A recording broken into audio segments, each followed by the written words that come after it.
இந்த வருஷம் மட்டும் இல்லை, எல்லா வருஷமே அம்மாவுக்கு வந்து நான் சாரீ தான் மதர்ஸ் டேக்கு கிஃப்டாக கொடுப்பேன். எல்லா வருஷம் மாதிரியே இந்த வருஷமும் சர்ப்ரைஸாக கொடுக்கணுன்னு தான் நினச்சேன். ஆனால் அம்மா இப்போ என் கூட இருக்கிறதுனால என்னால் அந்த மாதிரி சர்ப்ரைஸாக பண்ண முடியல. அப்புறம் அம்மாவே ப்ளவுஸ் எடுக்கிறதுக்கு போகணுன்னு சொல்லியிருந்தாங்க. சரி, அந்த டைமே சாரியும் எடுத்து கொடுத்துடலாமேன்னு சொல்லிவிட்டு நாங்கள் அப்படியே கிளம்பிட்டோம். நாங்கள் டி நகரில் இருக்க ஆர்எம்கேவி தான் போயிருந்தோம். ஆன்லைன் ஷாப்பிங்கே பண்ணியிருந்துருக்கலாம். ஆனால் எனக்கு எப்போவுமே இந்த மாதிரி கடைக்கெல்லாம் போய் சாரீஸ் எல்லாம் ஒரு 10-20 சாரியாவது பார்த்து அதை தொட்டு ஃபீல் பண்ணி அப்படி இருந்தால் தான் பிடிக்கும். நாங்கள் என்ன சாரீ எடுத்தோன்றதை லாஸ்ட்டாக காட்டுறேன். இப்போ பார்க்குற இந்த சாரீஸ்லாம் நல்ல சாஃப்ட் சில்கில் நல்ல பேஸ்டல் கலர்ஸில் இருந்தது.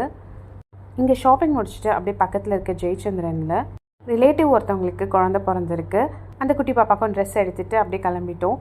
அம்மா வந்து இந்த சம்மருக்கு ஏற்ற மாதிரி டசர் காட்டனில் தான் சாரீ சூஸ் பண்ணாங்க. இந்த சாரீ தான் அம்மா எடுத்திருந்தாங்க. பார்டர்லெஸ் மாதிரி தெரியும், ஆனால் மைல்டாக சில்வர் பார்டர் கொடுத்துருக்காங்க.